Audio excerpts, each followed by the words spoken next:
Hello guys and welcome to Season 5 of Modern Warfare. Yes, it's finally here, the long awaited season, though not as long awaited as Season 4. This season looks amazing. Every update that I've seen, especially with playing it, just this season looks like it's going to be a really good one. Every change is just positive. You've got the zip lines to go up to buildings, making buildings and camping on buildings less overpowered. You've got stadium blown open, so it's finally an actual useful part of the map, though it is really busy at the moment, so I wouldn't recommend dropping there if you don't want to fight for your life the whole time. Next, you've got train station that's updating, and train station is just better. There's just more to it now, finally. And then there's the train roaming around the map, which is really cool. I don't feel like it added a lot or changed a lot like some people thought it might, but it adds a bit to the map, and there's only gold chests on it, and it's really cool. It's just a roaming train around the map. Who doesn't love that? Anyway, this season is going to be a great one. And one major thing that I think they added was mini royale trios. Now, this is basically Blitz from Fortnite if you did play Fortnite, but this is basically just a mini version of Warzone. Warzone normally lasts, 25 minutes to about half an hour, like if you play the game fully out and like maybe win or come second or third or whatever. Now mini royale trios only takes like 10 to 15 minutes, so this is way easier if you don't have as much time, or maybe you just don't have the patience to play Warzone, because I do understand I sometimes get really impatient with it. So anyway. Next they've got the added weapon inspect, which is really cool. It can make for just flexing your guns out, especially if you spend money on camos or you grinded for camos like an idiot, like I did, like Damascus. Another big thing I think is that stop and power rounds are now preserved when you drop weapons. So when you put stop and power rounds, let's say in your AR, and then you grab your loadout for Ghost or maybe another gun or whatever you're doing, it will then get rid of the stop and power rounds. But now it keeps it in the gun, which I think is brilliant. I'm really happy about that. And in the background now we will see the battle pass. So you've seen the first couple skins. There's some new music for the vehicles, which I think is really cool. I personally never have music on in games because music has always got on my nerves, so I won't be turning it on, but it might be something for you. You never know. And yeah, this battle pass looks decent. There's some strange thing with Lurch and the level 99 one, which I believe is called Rook or something. They've got like an aura about them. They have like a shadowy aura on the back of them, which is really cool. I like that a lot. I think they've done these skins in this battle pass quite well. The weapons are a bit lackluster to say the least. I really like this pink skin as well. However, because it's pink, it'll stand out like a sore thumb on Warzone, so I'm just never going to use it just because I don't want to bait myself out and get myself killed just because I wanted a cool skin. And now this ISO, the SMG. Now, I will be working on getting this and the AN94 to show them off, but the ISO SMG, from what I've seen of it, of other gameplay, looks like it's an okay SMG, but no one's really got all the attachments for it yet, so we don't actually know how good it can possibly be. It's not been maxed out yet, but it looks like a pretty bog standard SMG. It doesn't look like it's going to smash out the MP5 like everyone thought the Fennec would last season. Don't look like it's going to replace anything too much, but we'll see. You never know. Maybe there'll be certain attachments that will just completely change the game for it. Maybe there'll be a way to use it that will completely make it amazing. Anyway, it's all exciting. I love just grinding for the new weapons, like playing multiplayer and leveling up new weapons, and it's just great. And this skin, I also really like this skin. Again, though, a bit bait in Warzone. And then the AN94. Now this, if you play Black Ops 2, you're probably quite excited for this. Now, it has a really cool feature on it, which I did not realise until quite a bit later, but the first two shots are shot like straight, so there will be no recoil for the first two bullets. And if you tap fire it, these two shots will come out as burst. So at range, if people are quite far away and you don't want to have to spray, you can literally tap fire and it will 2-round burst at people.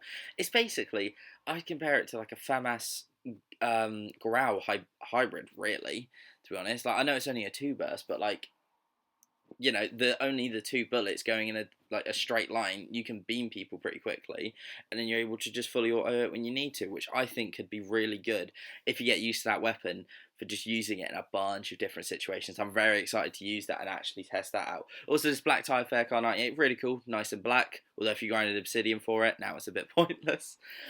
But yeah, the AN94 and the ISO, they're the most exciting things. They've added ARs and SMGs again, like they did last season, which I thought was a little strange. However, ARs and SMGs are the main things that are used in Warzone, so I think it makes sense. And they're the guns that I obviously use because I'm not I use snipers occasionally, but I'm not some god tier sniper that will just only use snipers or anything like that. But I do try.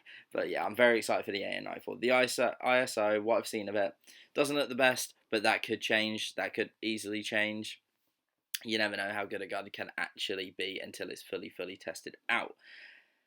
And yeah, and then some of the classic changes we've got is the new Warzone ground loot items, which is great, although there is a white origin on the floor, so I'd recommend picking that up as soon as you see it, because if you're in a house with someone, you've won the fight if they haven't got an origin as well. The origin is so overpowered. And now, a cool update is that the Gulag weapons will now rotate every week, which is great, and it's between 4 sets total, so that's pretty cool. And then they've also increased the effective damage range for all semi-auto rifles, which is pretty good to actually make those weapons a bit more viable because no one uses them. And then they've also increased the effective damage range of the FAMAS. Yeah, again, pretty cool, although I'm not saying it's going to make it a meta weapon, but at least it gives it a little bit of a buff, so it might be able to, you know, do something. Oh, they also finally officially fixed the issue where players weren't able to call in airstrikes. Now, this screwed me in so many different games, so I'm very excited about that's finally fixed. Yeah, anyway, we'll move on to the gameplay portion of the video, and yeah, hope you guys enjoyed the battle pass. Hope you think it looks good. Okay, so the first map we're having a look at is Harbour. Now, this map is the smaller out of the two between this map and the oil rig map, and this map has a 2-lane design, although on the left side it has added verticality, so technically it's a 3-lane design because there's 2 levels on the left side of the map, but on the right side it's all completely 1 level, so that's really cool. I've not seen loads of maps like this, to be honest, and I do quite enjoy it. It is really fast paced, especially when you play game modes like Hardpoint and like Headquarters and stuff on it, and maybe Domination, although I didn't play Domination on this, so I can't vouch for it. I can imagine this is a bit slow in other game modes, though, like Kill Confirm and Team Deathmatch, though those 2 game modes are just slow on this game in general. Now, if you want to do your guns early, like your ISO and your AN94, obviously you're going to have to play these maps, but if you've got a bit of patience and you think you can wait, I would recommend waiting for shipment to be able to level those guns up, because it would just be a lot faster and an easier experience. But I've not got any patience. I'm definitely going to be trying to grind these guns out on this map, so yeah. But if you're not fussed about grinding guns out, grinding camos, anything like that, just a good multiplayer experience, this map is great. A good, decently fast-paced multiplayer experience. Maybe you got Border Shipment, maybe you got Border Shoot House. This map is great. This map is a great replacement. I would recommend giving this map a try. I really enjoyed it. It's great. Okay, and the other brand new map that was added in is Oil Rig. Now, this map is, I'd say, relatively large. I think this map would be a beautiful 10v10 map, actually. This map would suit 10v10 so well. 6v6, do have to say, it is a little bit slow. But again, if you have game modes like Hardpoint and Headquarters, it can speed it up quite a decent amount. But this is quite a large map, and it's quite, as I said, solid to play. But it is a good map. I do think it's a decent map. I think if they could add this to 10v10, this map could be brilliant. Like, this map could actually be one of the better ones. One of the best 10v10 maps for sure if they added it. But anyway, it's a great map. If you like bigger maps with a bunch of different ways to go, there's a million different ways to get to the other side, it feels like, when you play this map. It's a 3-lane design, but within these 3 lanes, there's a bunch of like little branches and stuff like that. So there's a lot of variation in this map. So I'd highly recommend giving it a go. You know, you might love it. But yeah, it is quite a large map, I do warn you. Okay, and the next map is a 3v3 face-off map called Livestock, where you just have 3v3s and you have like normal multiplayer game modes, except it's on a much smaller scale. Again, this map, I think, could be brilliant if they just made it into a 6v6 map. It'd be like the next little shipment, to be honest. I think it would be great. Please, Infinity Ward, add this to 6v6. This could be one of the best maps in your game. But yeah, this is a really fun map, actually, just to run around in, though, for this 3v3 playlist. And I think they did this same thing last season with the trench map, and then they just added it to the gunfight playlist. So I'm assuming this has been added to the gunfight playlist as well, or it's being added.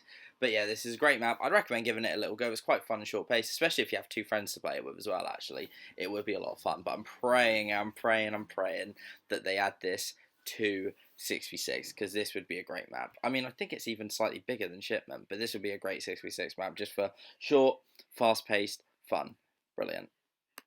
Now next we've got the Warzone portion of the video, and yep, Stadium is ridiculous. Ignore the gameplay because I do absolutely terrible when I get absolutely body slammed. But yeah, this this is great. I'm really happy that they've added this to Stadium. They've blown it open. They've made it an actual location on the map, not where you have to run around the outside. It never made sense to anyone at the start when it was a giant stadium that you can only see the outside of and go around the outside. But now they've added this. They've added a lot more definition to it, and I'm excited for it, to be honest. First few days, it's probably going to just be jam packed the entire time. So I'm not sure how much I'm going to love it then, because I don't. In Warzone, unlike Fortnite, I don't like dropping in like super hot locations at the start, because I like getting my load out first, and then I'm happy to fight literally anyone and everyone. But yeah, Stadium, great change. Just adds more to the map. You know, they needed to add, like, Stadium was basically a pointless location on the map. You would rarely land there. In actuality, you would very rarely land there. I want them to add more stuff to the right side of the map and more stuff to the top left side of the map.